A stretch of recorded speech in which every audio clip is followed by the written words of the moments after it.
Hey guys, welcome to the Holy Toledo Podcast. I'm Brady. And I'm Tom. That's right. And a little bit about us. We didn't really get into this last time, did we? No, we were busy. We were kind of on our thing. Yeah, so something came up. Yeah, something came up. Let's just say we've saged the studio. Mm-hmm. Any old negative garbage is gone. Okay, good. We're starting fresh. This was always our intention, was to do positive, interesting content, but that other thing needed to be done. It's behind us now, right? Right. How long of a process was that to do that?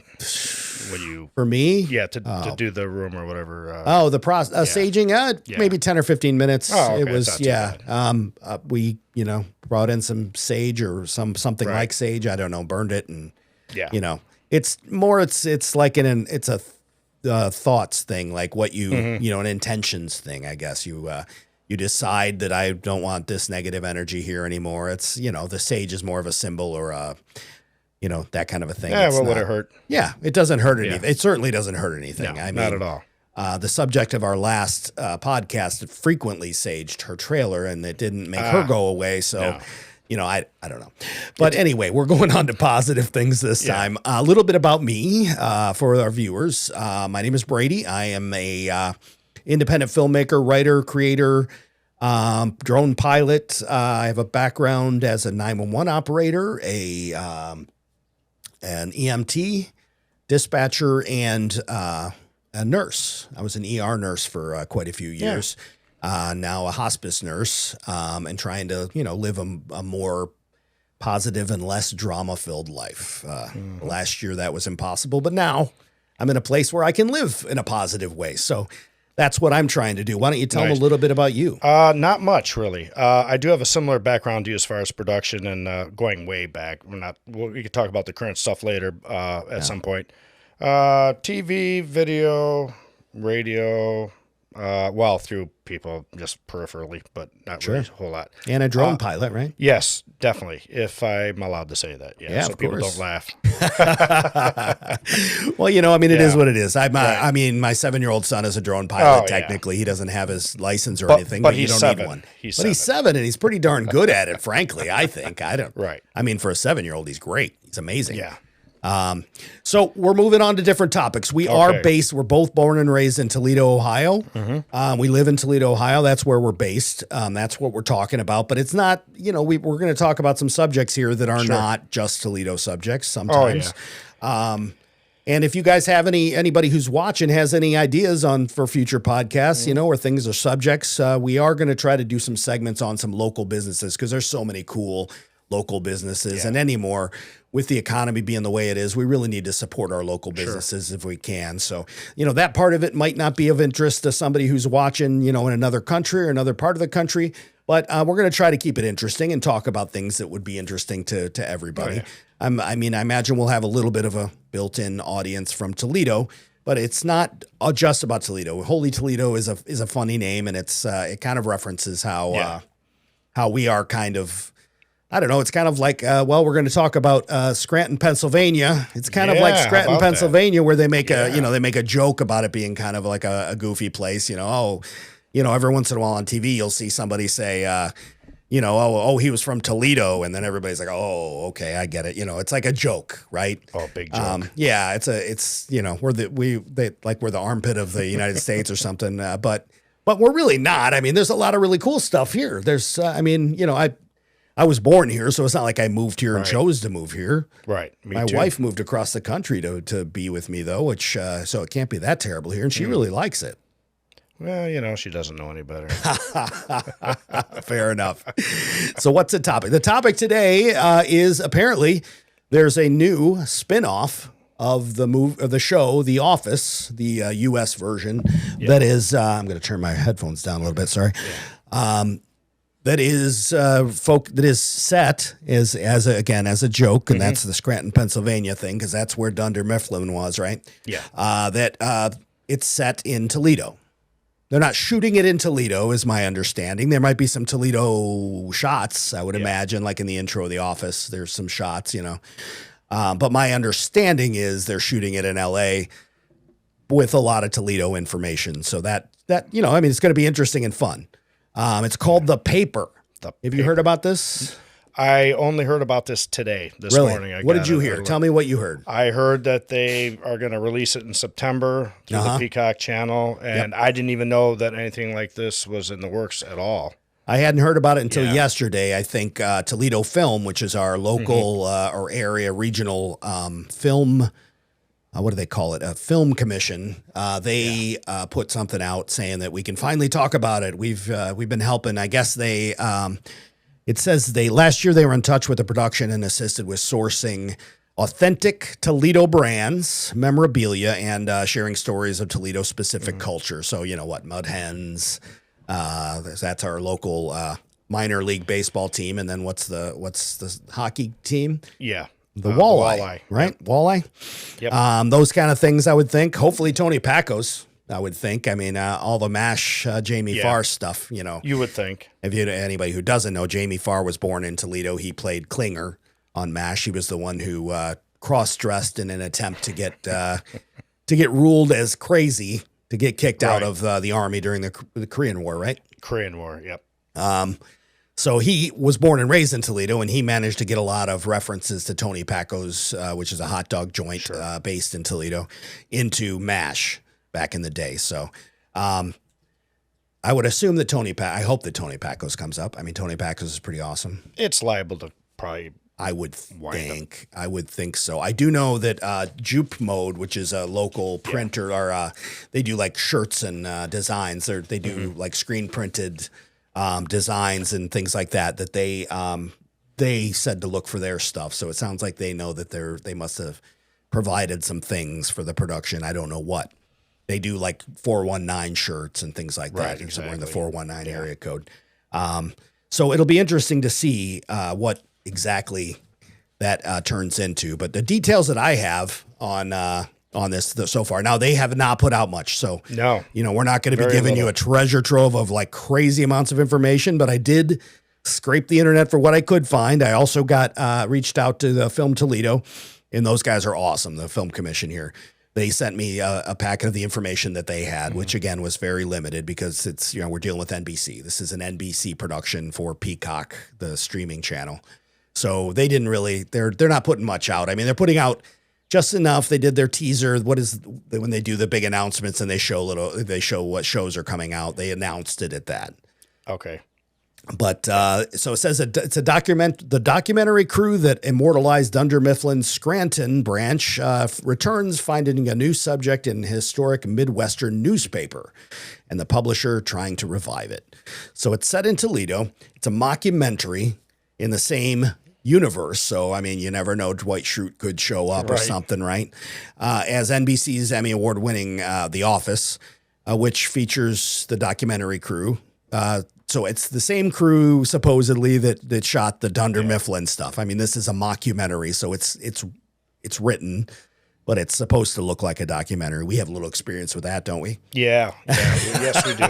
Yeah, we did some stuff. As background, Tom and I worked on a film called Crapshoot. I do not recommend that you go and watch it, but you're your own person. If you're brave and you want to go see it, knock yourself out. There's a couple clips on YouTube, I think, of the funnier bits.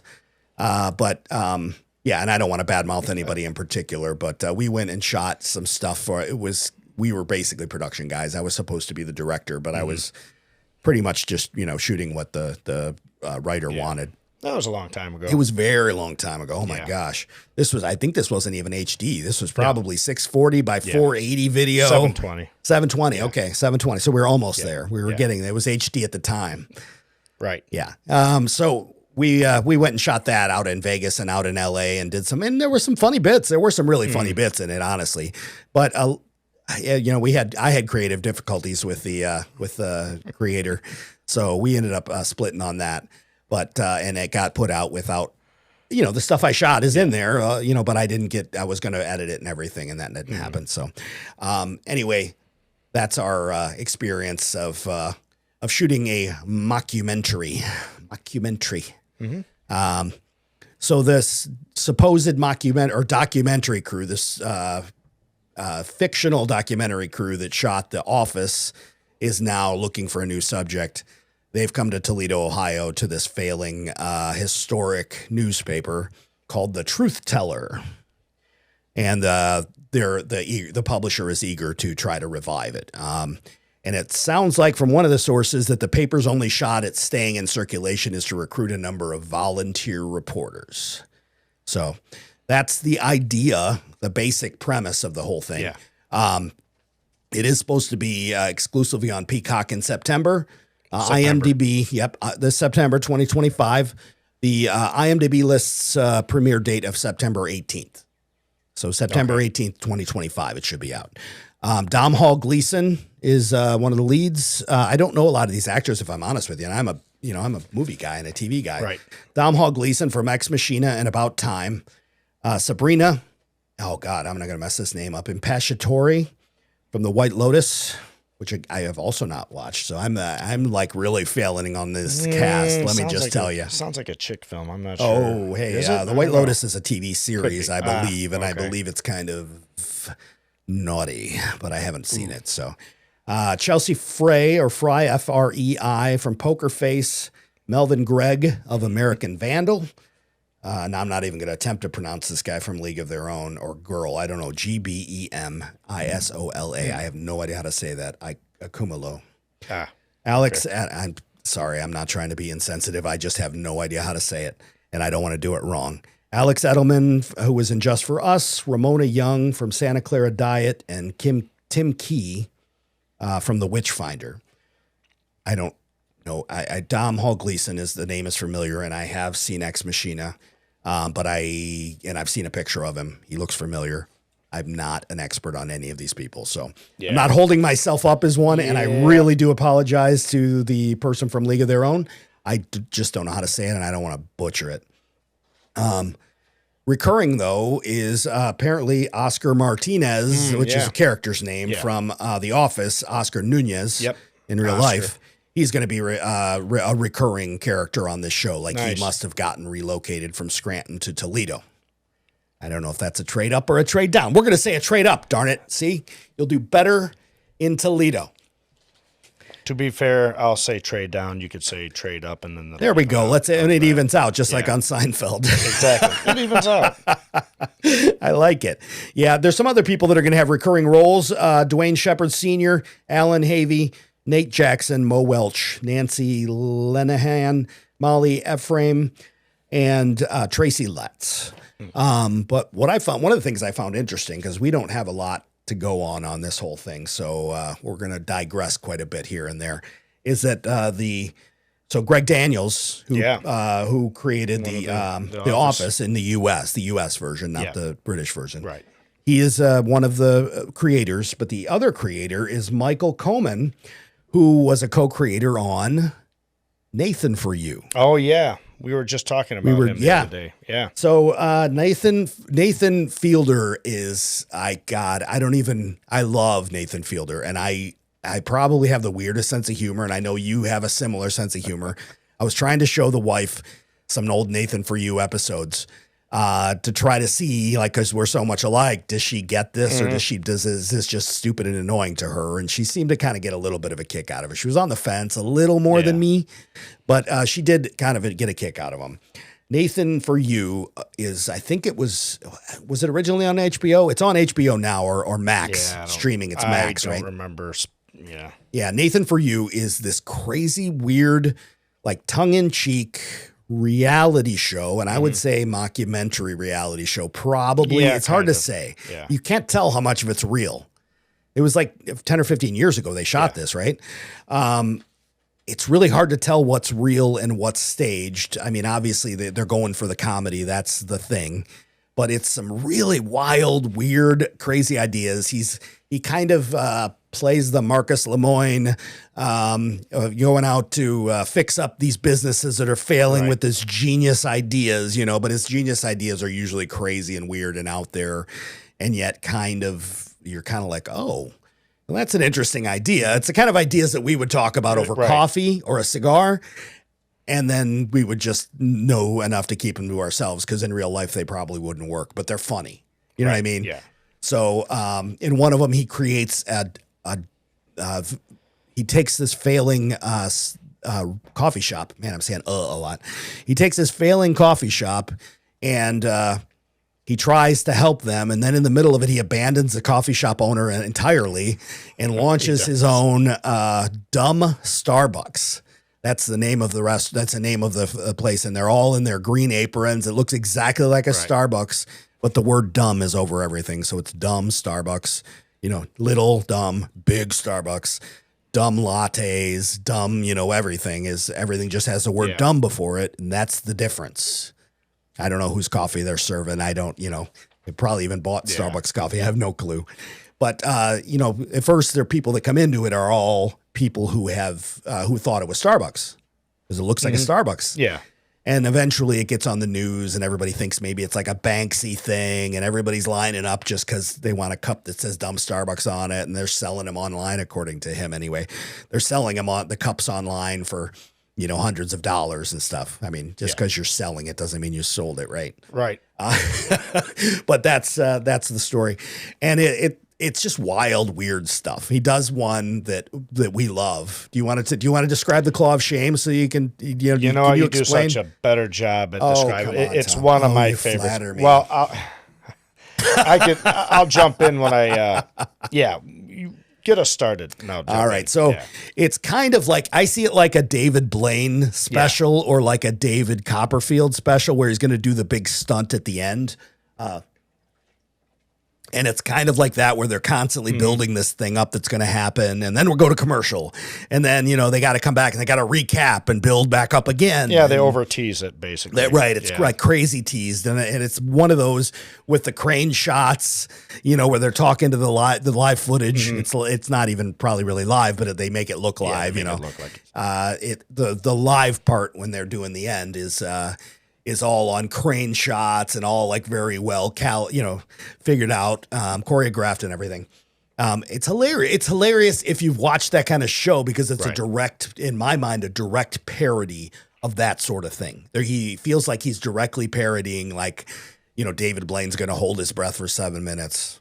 Yeah. You know, like what kind of terrible TV is 7 minutes of somebody holding their breath, right? So they got to do all this other stuff. I mean, I'm not saying it's not an impressive feat, but like, who wants to watch somebody hold their breath for 7 minutes, right? That's 7 minutes of airtime. That is not like great TV, unfortunately. So they have to like really promote this stuff and really kind of build it up like beyond what seems reasonable, I think. My thing is the 7 minutes thing. You know that nothing really happened because you're seeing it. Exactly. Even if it is live. Right. It's heavily buffered and delayed. Yeah, exactly. Yeah. So, if he died, they probably, you know, it'd go to black and, you know, or if he was suddenly pulled out and, you know, if it wasn't planned that he was going to be pulled out or whatever. I'm not trying to give anything away or make it. Well, but I mean, it's TV. We analyze. It's TV. You and I, we analyze things like that. That's so regardless of, you know, how good of a magician David Blaine is or David Copperfield is, it's still television. And there are still things that they're not going to allow to happen, you know, on television. There's television producers and this is primetime television usually. So they're not going to, if that even exists anymore, is primetime a thing? Not by much. Yeah, I don't know. I don't know if primetime even counts anymore. Television used to be by pretty much by appointment. You had to put it on. You had to show up when the show was on, or you couldn't watch it. You know, home. Or you had to figure out how to program your VHS VCR, which was you know, not everybody could do. Exactly. So this episode is called The Claw of Shame. And the idea that he builds into it is like, you know, all of these people are risking their life to, you know, on television. And, you know, that seems reckless, but I have this idea. I'm going to risk being branded a sex offender and having to register every time I move. Basically, that's the risk. I'm going to risk being a sex offender for television or posterity or whatever. You know, that's the idea. That's the thing. And he goes and talks to a lawyer and judge, and there's some interesting interplay with the lawyer and the judge because he tries to get the lawyer to take all the responsibility away from him by having him sign he puts it in the waiver. Remember that? Yeah, I do. When he signs his TV waiver, the lawyer just signs it and doesn't read it, and then it says in there that, you know, you take all the responsibility, and they try to they physically wrestle over the papers and stuff. It's kind of crazy, and you can't tell how much of it's real and how much of it's, you know, staged or planned. Nathan Fielder has an amazing ability to make a situation awkward. He's really good at saying the awkward thing and then keeping a completely straight face.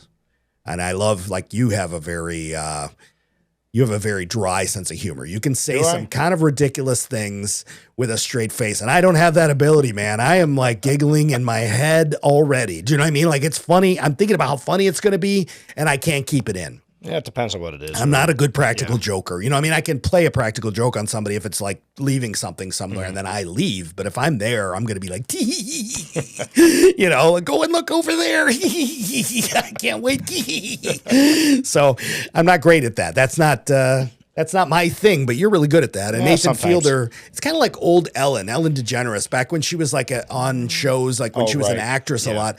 Her characters would always be like the awkward people that were like saying things that just kept making things more awkward. Yeah, she would mostly be serious. Yeah. She'd be like, she'd play it very it's kind of like that, where you just say like something that's really awkward. You just let it lay there and you leave somebody with it. And it was funny because in these shows, it appears to be real interviews with people who don't entirely understand that this is a mockumentary show and they're getting these things dropped on them. It's like a Borat kind of a thing, you know, like they're getting weird information dropped on them in the middle of an interview on television. And what are you going to do? I mean, you react how you react, right?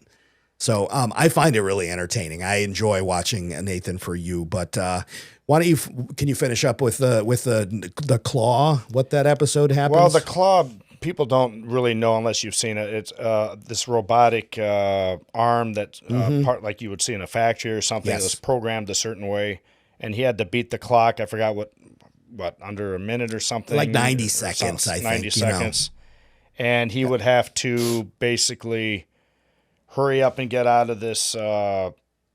He was handcuffed. Yeah, he was handcuffed. Basic police handcuffs. Otherwise, the Claw was going to basically pull his pants down.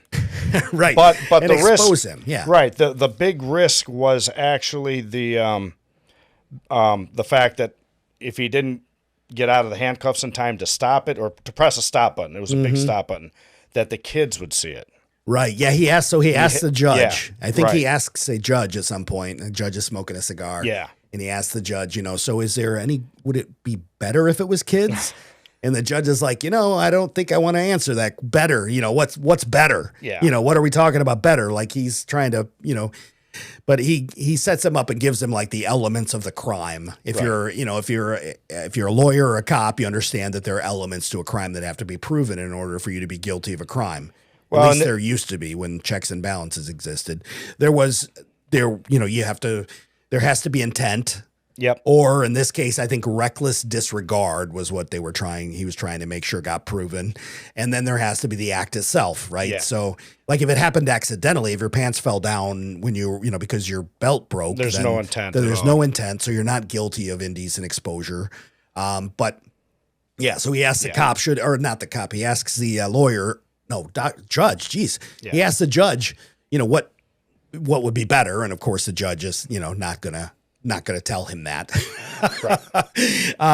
But he has, and I'll let you do the line. He has to state a line at the beginning of this whole thing so that can be, so that the intent or the reckless disregard for that happening could be out there. He also cannot, the reason that there's a claw is because he can't have somebody else pull his pants down, or that person is just as guilty of the crime as him. Right.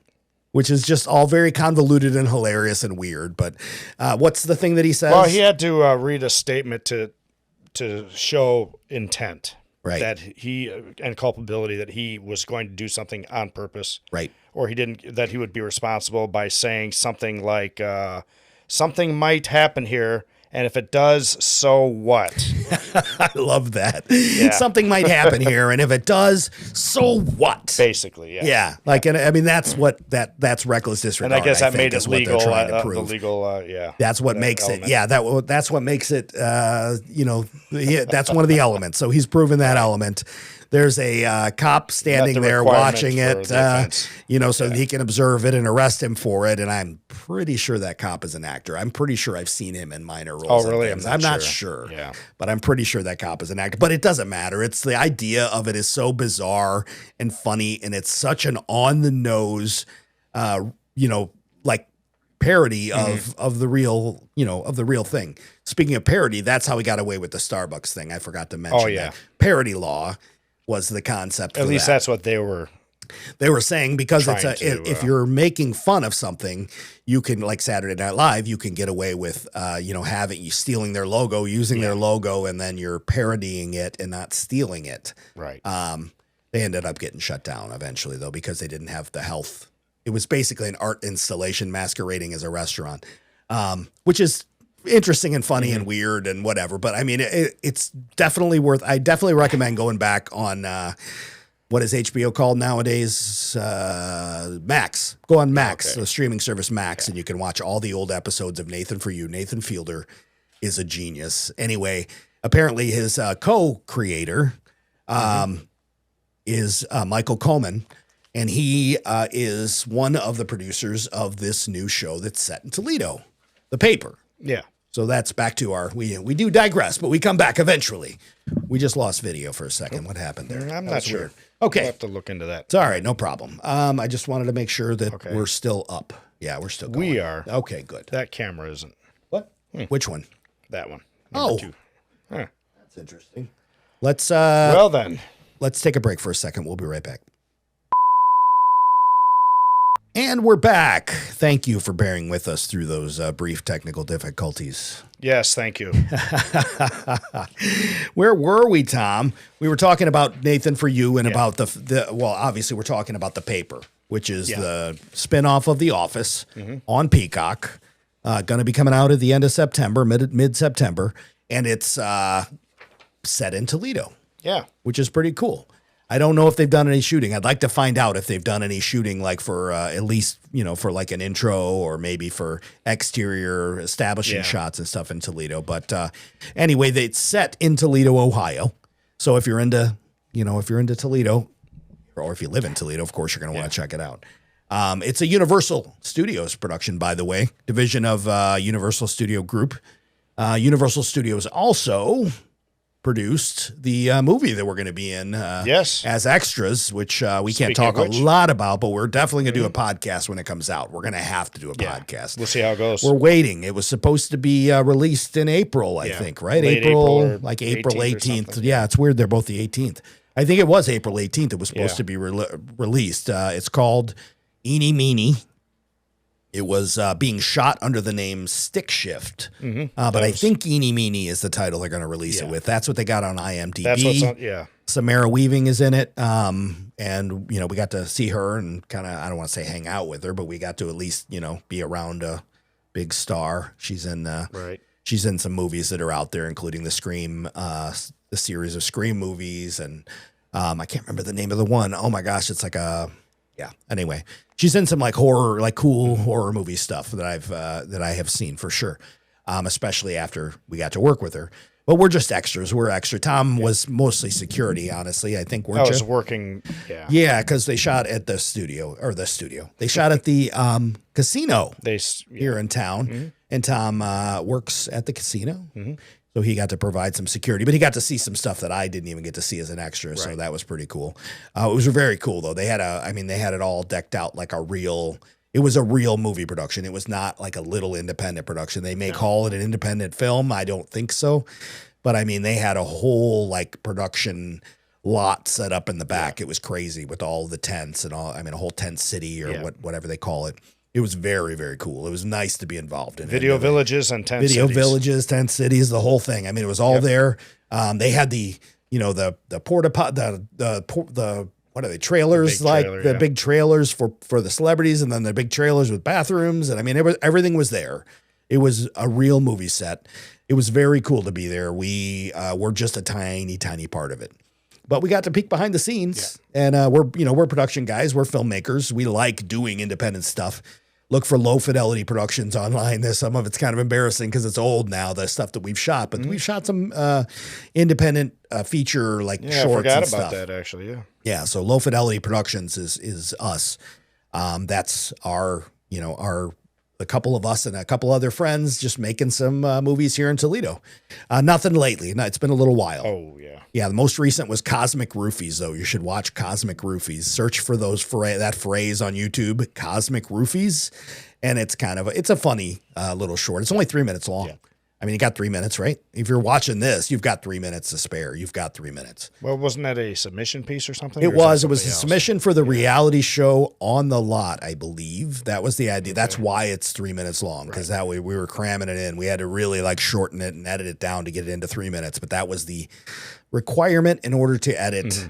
I think, maybe it was, we did two, actually. I think I did something for On the Lot, and then I did something for Project Greenlight. So I'm not sure which one that was. You were doing the cigar? That was for one of them. Yeah, we did an intro. Wow, I'll have to look back. I don't know. That's funny that I don't even know. It's been years, honestly. It's been years. But we did do submissions to some of the reality shows that are about filmmaking. It was fun doing that, and it got us motivated to make some movies. I mean, what more would you want to do, right? It's fun to create. So we're creators. That's what we do. The process is really cool. The process is awesome. Yeah. So let's get back to the paper. Mm-hmm. This show that they're shooting is going to be the Office spinoff. It's going to be talking about the Toledo area. I mean, we might be the butt of the joke, frankly, because it's, Toledo. You're from Toledo. Okay. Yeah, we're the next Dunder Mifflin, whatever this paper's called. What was the paper called? The Truth Teller. The Truth Teller. The Truth. Okay. I should be able to remember that. I'm a fan of Penn and Teller. Yeah. So the Truth Teller. Yeah. Apparently, a few of the actors, Frey, Greg, and Young, also shadowed some real journalists at a Palisadian Post, which is a 100-year-old newspaper out in L.A. in the Pacific Palisades neighborhood. Yeah, they learned about ad sales, circulation reporting, graphic design, and stuff to basically get an idea of how these little local papers work, which is kind of cool. They didn't come to Toledo and do it. That'd be cooler. Right. But I mean, I imagine it works kind of the same out there. Though the joke here might be that it's, that it's even kind of more jerry-rigged and more silly, but who knows? We'll see. I mean, it's okay. I don't mind being the butt of a joke, now and then. We'll see if that's what it is or not. It could be. Hard to say. Yeah. I did actually find some quotes from some of the people from the show, from The Office, about whether or not they'd be involved. Steve Carell. Oh, they're aware of it. Yeah, they are aware of it. It's out there. Steve Carell's already said. Now, he's the lead, Michael Scott. Yeah. He says, I will be watching, but I will not be showing up. It's a new thing, and there's really no reason for my character to show up in something like that. But I'm excited about it. It sounds like a great concept. So, Steve Carell talking about a show that's going to be set in Toledo. Not Scranton, Pennsylvania. See, it wouldn't make any sense for all of the people to show up. It would just turn into The Office anyway, right? Yeah. But I mean, it's cool that there's a tie, that they're in the same cinematic universe. That's a Marvel Studios thing nowadays. I'm surprised they haven't copyrighted that name. But they're in the same cinematic universe or television-omatic universe as The Office. So, Rainn Wilson, who plays Dwight Schrute. Yep. He says, I don't see how Dwight goes from Scranton to wherever they're shooting in the Midwest, but wherever they're shooting. So they didn't even know. So he didn't even know it's Toledo. I don't see how Dwight goes from Scranton to wherever they're shooting in the Midwest. Let's change that. I don't see how Dwight goes from Scranton to Toledo, but that's my addition. Mm-hmm. He didn't actually say that. But if Greg Daniels, the creator, wants me to do something, I'm happy to do something. So it sounds like Dwight's in if they want him to do a cameo or something, or unless he comes in as a salesman in the salesman capacity. Well, yeah, they got to buy. It's a newspaper. They have to buy their paper from somewhere. Maybe some major contract. I would think him flying out.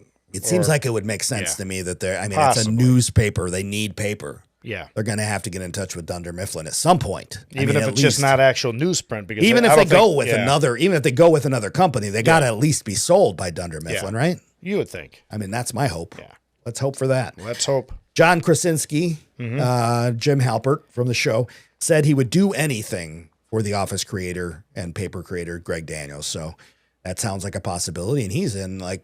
Speaking of Avengers, he's in some of those movies, wasn't he?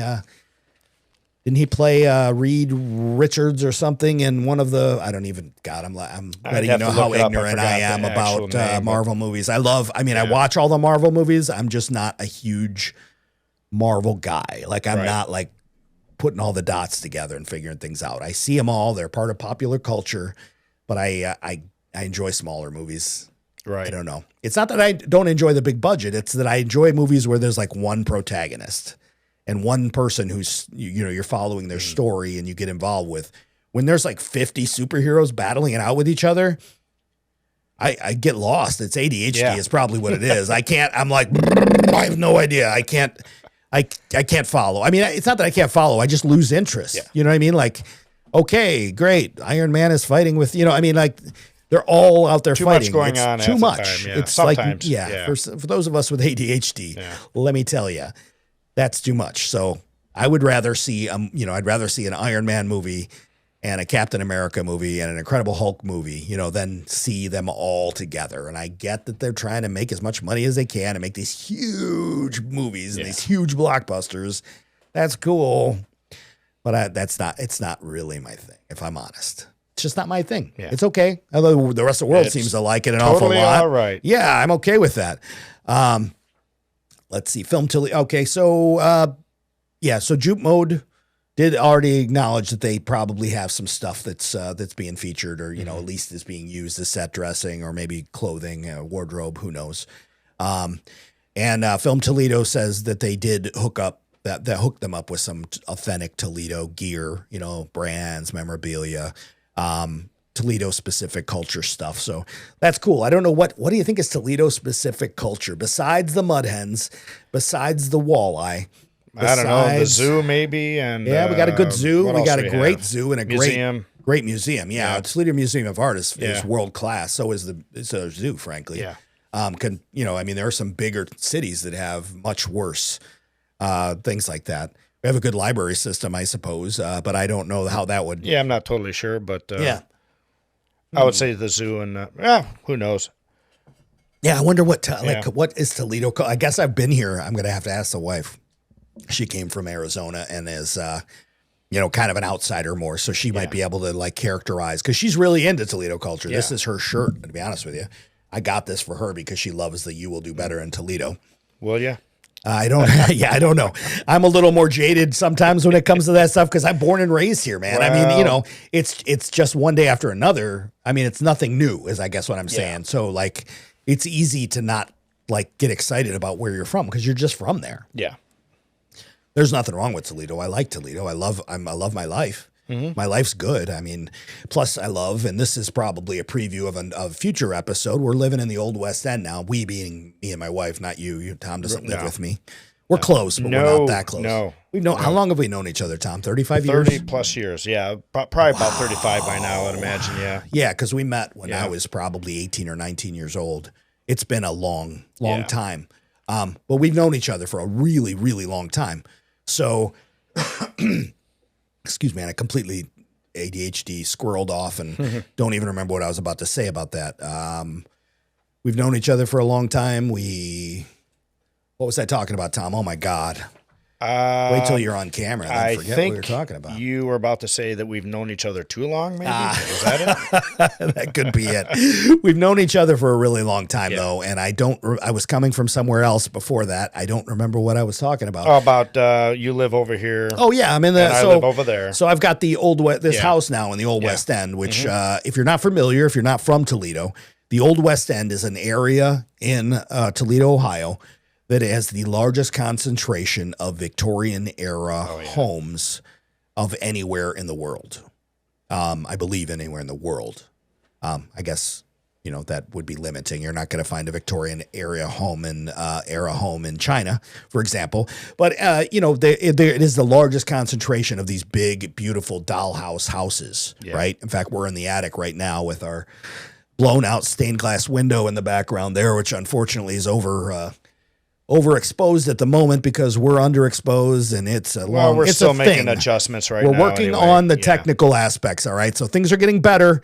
You'll notice that the video looks a lot better than last time. We're working on this stuff a little bit at a time, but we're open to suggestions and help. Reach out to us. If you got ideas for future podcasts too, absolutely reach out to us. Well, that's one of the things really quick is we can also talk about or eventually show some footage of the area of the houses. For sure. Yeah. So next month, beginning of June, is the Old West End Festival. This is a yearly festival that happens just much like some of the ethnic festivals and stuff. We get the Greek festival, we get the German festival, we get all these festivals. The Old West End Festival happens in this area. They do a lot of home tours and some of these beautiful old houses, food trucks, lots of music. Well, the thing about the Old West End is it's full of artists. Yeah. That's what I love about this place. This is my people, man. These are my people. These people around here, our neighbors, our creators, they're people who are into creative things, whether that's gardening or photography or painting or sculpture. They're into creating things. They're creators. I believe, and we still have to meet them, but I believe we have some paranormal investigators who live across the street from us. That's pretty cool right? too. Yeah. Maybe we can bring them in for something sometime. What do you know about them? I don't know. That's really all I know. I've seen their vehicles, but they live catty corner across the street from us. Their driveway is on the side of the house, so we don't get to see them. Right. Somebody told us that they're paranormal investigators, but we haven't actually spoken to them. So it's just weird to go to somebody's house and be like, hey, you guys like ghosts? That'd be weird. So I haven't done it. Maybe one of these days we'll get to it. Take a basket over or something. Sooner or later. Yeah. But our plan, just for everybody, we might as well just announce this. Our plan is to do a live stream podcast during the Old West End Festival, which I don't even know the dates off the top of my head. Do you know? Early June. I forgot. Early June. It's like the 8th and 9th or 7th and 8th. I mean, it's the weekend, the Saturday and Sunday at the end of the first week or the first full week of June. We're going to do a live podcast. I'll probably put it on the screen or something to make that clear later once I've done my research that I should have done before the show. But, we're going to do a live thing so people can come by. They're going to be walking through the neighborhood. We're right on the parade route where people go through this neighborhood like crazy during that, carrying their drinks and their hot dogs and their food truck food and their purchases from all the yard sales and their art, because they have like a whole art area where people can sell their art, area artists. During that, we're going to do a live. We're going to try to do.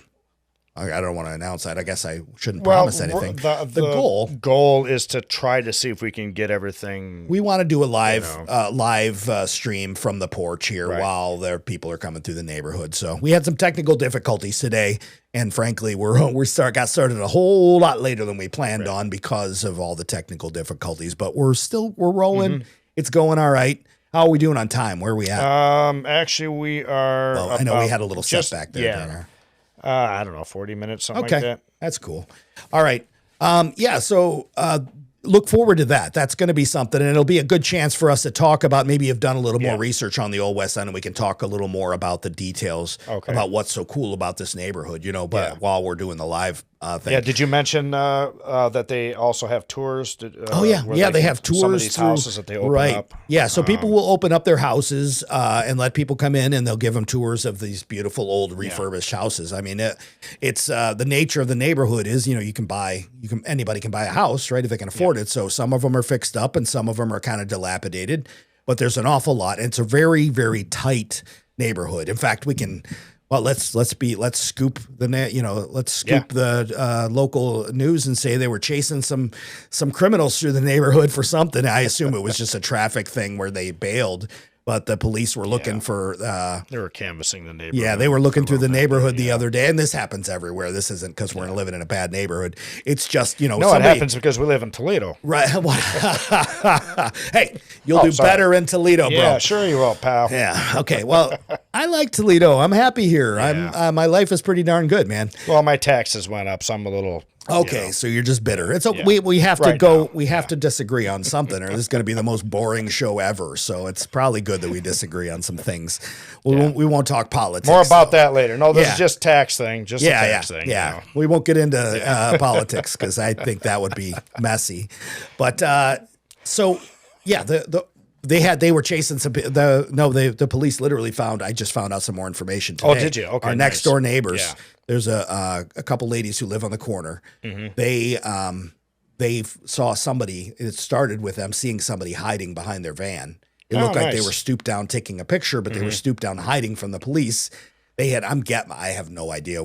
Honestly, I have no idea what they did in the first place. But what usually happens, I was a police dispatcher and a 911 operator, so I can tell you that what usually happens, they're chasing somebody. And it could be even just for traffic. You know, they ran for the, you know, like they do on cops, and they're out in the neighborhood and they're trying to get away. They're just trying to bail and get away and not get caught. You know, whatever it was. It wasn't, as far as I know, it wasn't anything violent, and they weren't armed or anything like that. But the dude was hiding behind her van, so she, you know, summoned the police, and the police came out and in force, and then searched like a shed that was behind that, or a garage. No, her garage was open, I think, a little bit. So they searched her garage for her, like in force. Turns out the other dude had been hiding the whole time. We were out on the porch having a cigar, Tom and I were. The whole time that we were out there, the other dude was hiding in another neighbor's shed. Oh, there were two of them. Yeah. I did not know that. They caught the one. I would have helped them look. The reason that they were looking in the area, they'd already caught the one. They knew that they had both bailed, whatever it was. They were hiding in a shed at a very, like, an adjoining neighbor's house. They had been out there forever, but you know, like, it was like they went to go in their shed and this person busted out past them and took off. And then one of the neighbors started following them to try to, like, update police. And of course they eventually spotted them following them and managed to get lost again. But, they busted through him. It's not like they came out with a gun or anything. It's not that. It wasn't anything that serious, but it was interesting. It was some excitement. There were a lot of police in the area while we were smoking our cigars yesterday. It was all right. It was fun to see. It was interesting. Well, it was a reminder of my olden days my glory days as a 911 operator and police and fire dispatcher. I don't miss we'll that, have by to the get way. Down the road, we'll have to talk about some calls that you may have gotten. And oh, my gosh. We could probably do that. So we Tom could do you're like a former cop. Yeah. Tom, Used to be a long time ago. Yeah, Tom was a cop. Different jurisdiction. I mean, we didn't meet because of that. We met at a low-power TV station doing video production, TV production, television production, live on tape production for a local TV station. But ironically, or coincidentally, I don't know. Yeah, I don't know. We both have a background in emergency services and law enforcement to an extent. Mine's mostly emergency services. A lot of my other experience has been medical in nature, emergency medical stuff. But yeah, I mean, I dispatched for the police. So, I mean, I'm very aware of how that stuff works and how what happens when somebody goes running off into a neighborhood, you know. As a matter of fact, if you remember, I actually did a ride along with you, or I should say, what would you call that? Sit along, I guess. Yeah, that's right. That's been years, but yeah, you came and sat and listened to me take 911 calls. Midnight shift. I was a pretty fast typist until somebody was in the cubicle with me, and then all of a sudden I was like, I can't type. Oh, self-consciousness got me, I guess, but no, I really don't miss that. Was a type of stress that it's hard to explain because after being a 911 operator for a while, I didn't really like the person that I was. I was very jaded, very crabby, because 80% of the calls come from 20% of the population, and they're the people who don't have any common sense and don't know what to do in any weird situation. They're calling 911, and they're tying up the phones while the people who have real emergencies, the people who hardly ever call, are on hold, or waiting for, an operator to become available. So it's really frustrating to be taking the noise complaint, I've called 4 times. Why are they still not out here on my noise complaint? Because there's people getting shot and stabbed and just all the things that happen. People are getting beat up. I mean, that's more important than your noise complaint. I get that it's annoying to try to fall asleep where there's loud music in the neighborhood, but it's just like priorities, dude. Like, seriously, you've called 4 or 5 times. Chill. Just tell them the call timed out and hang up on Yeah, there you go. What a mess. Yeah, so I don't miss that at all. I got to do a lot of fun police ride-alongs though at the time. That was fun. There's some good stories. We should do a law enforcement episode or a emergency services episode. Maybe we'll do that down the line. Well, since we're on the subject really fast, you got to tell the story about them bailing out of the car. Oh my gosh. For a foot bail someone was that was right over that ended up so I was riding along with a police crew, young guys. Most cops are young guys who one of them was a stock car driver, a race car driver. He he did the local stuff, and we I can't even remember what we were chasing somebody for. Somebody else, another officer, initiated a chase, and we happened to be in the neighborhood, so we spit out of a side street into the middle of this police chase, right? And they're like, and I'm not going to mention names because they're like, hey, we're not supposed to do this with you in the car. Right. So, so we get in this chase, right? And it's through, it was through neighborhoods across 475 from the art museum. And it's a small neighborhood with alleys. So we're in the alley, and I mean, it was like we're going, I don't know how fast, 50, 60 miles an hour through alleys, easily. which is crazy fast. Yeah. When every time you're bottoming out on the street, every time you come out, and then, it feels like garbage cans are coming out of nowhere, like tumbleweeds in front of you and stuff, because you have no visibility, all these garages and everything. So we're bottoming out and following this guy, chasing this guy, and he's like turning on his turn signal. And then not turning, like we're going to just turn off away from him. I don't know. It was funny. Maybe he just bumped it. I don't know. But I remember, but the thing is, we ended up at the end of this, like, it wasn't a dead end, but he turned down this street that ended at a fence, a 10-foot fence with, that went down the embankment and across 475, which is a 4-lane highway here in Toledo, right? The loop. Yeah, I think it was just one of those right-of-way fences or something you're talking about. Okay. Yeah, whatever they are, at the top of the embankments and, to keep kids and stuff from walking across the highway. So he bails his car into this fence, pushes the fence. The fence is getting pushed out like this with the car, but it's stuck. So he bails out, leaves the car there, jumps out of the car. The officers, again, who shall remain nameless, say, you didn't see this. And then they tag the guy with their car and knock him over. He jumps up, gets on the hood of his car, climbs over the fence, and goes running down the hill and across the highway on foot. Our car slams into the fence, and I just slammed into my mic, but we slam into the fence right next to this other car. Both the cops bail out of the car, jump on the hood, climb over the fence, and go running after this guy who's running pedestrian across the 4-lane highway. So I'm catching my breath in the back of this police car, right? And I realize I'm locked in because I'm in the back of a police car. That's the best part about a police ride along is when you get to 7-Eleven and they just let you out and everybody's like, what did he do? Why you let him out? It was always that, or the other possibility was you get to a police call, and because I was in civilian clothes, they assumed I was in charge.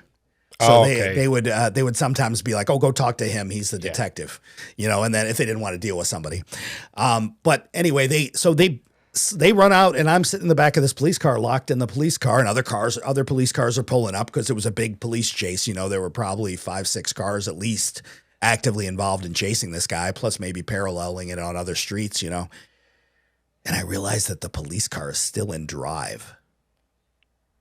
I am trapped in the back of a police car where it's pushed up against a fence like this. And the only thing between me and going like parallel or perpendicular to the traffic on a major highway and down an embankment first is this chain link fence, which, they're not that sturdy.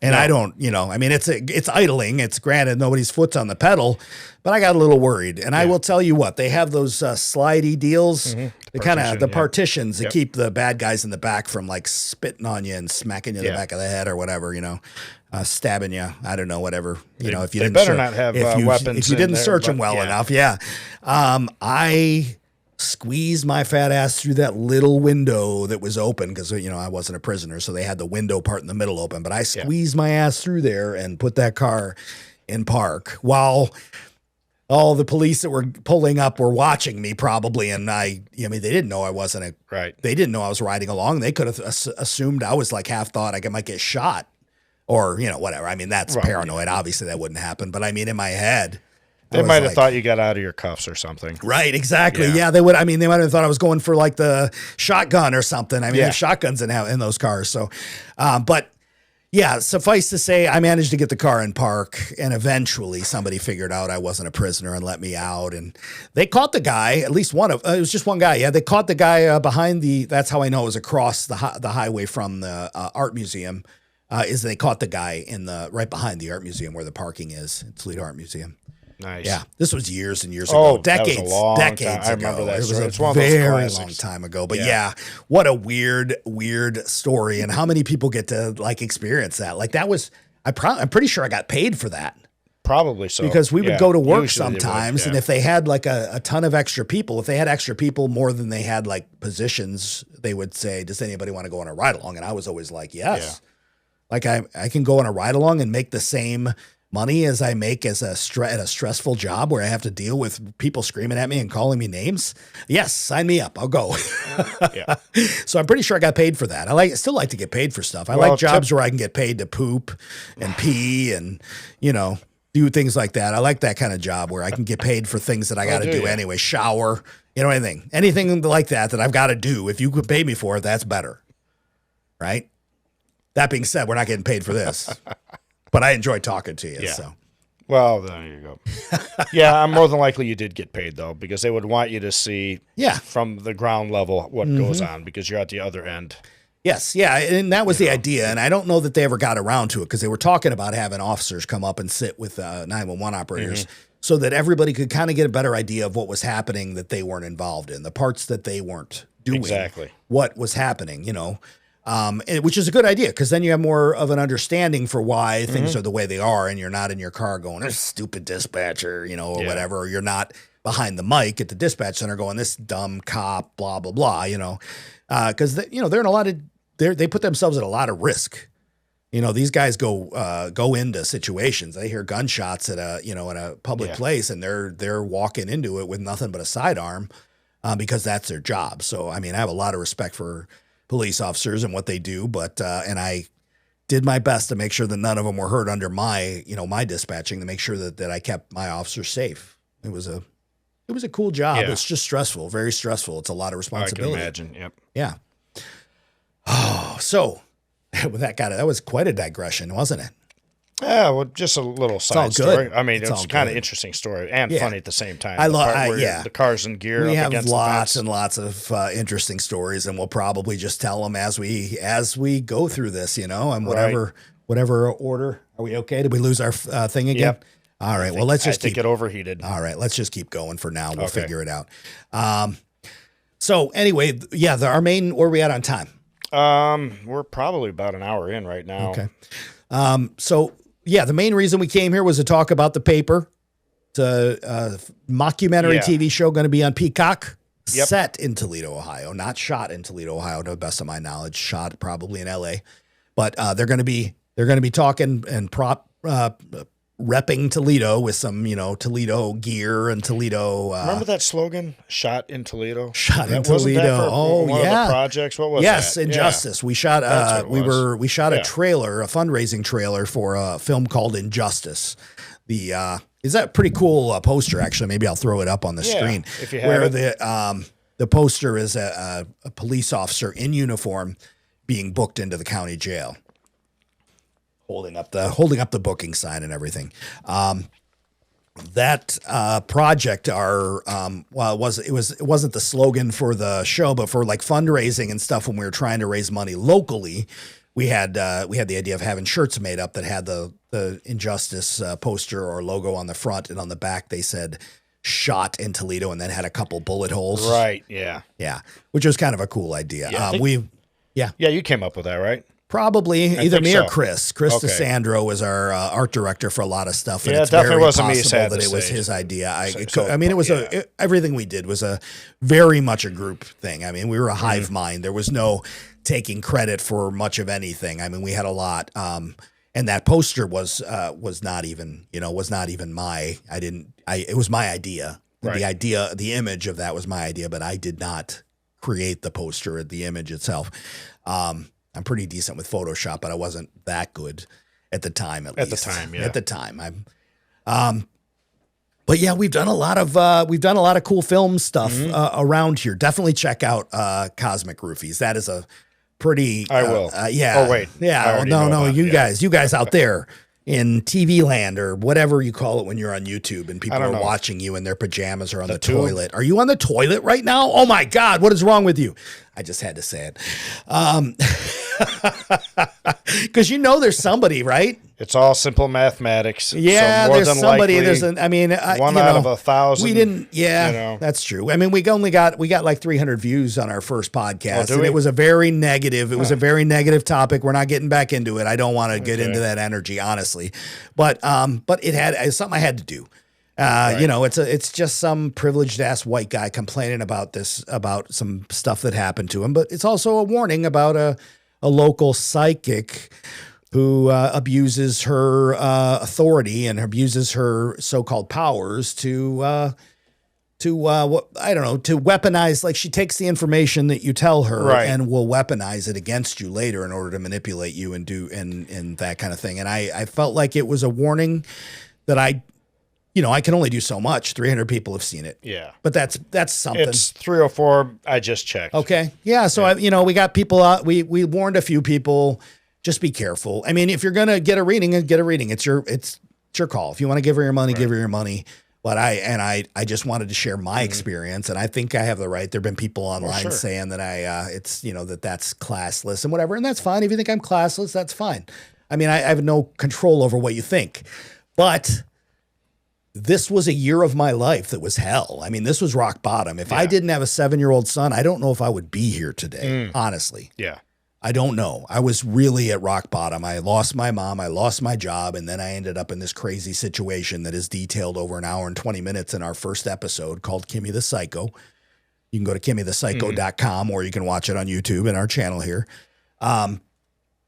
So if you're interested in that, it's kind of, I guess it would be like, what do they call it? Like crime TV, but without the murder. Nobody gets murdered. Nobody gets, it's kind of more of like property crime stuff. I don't know.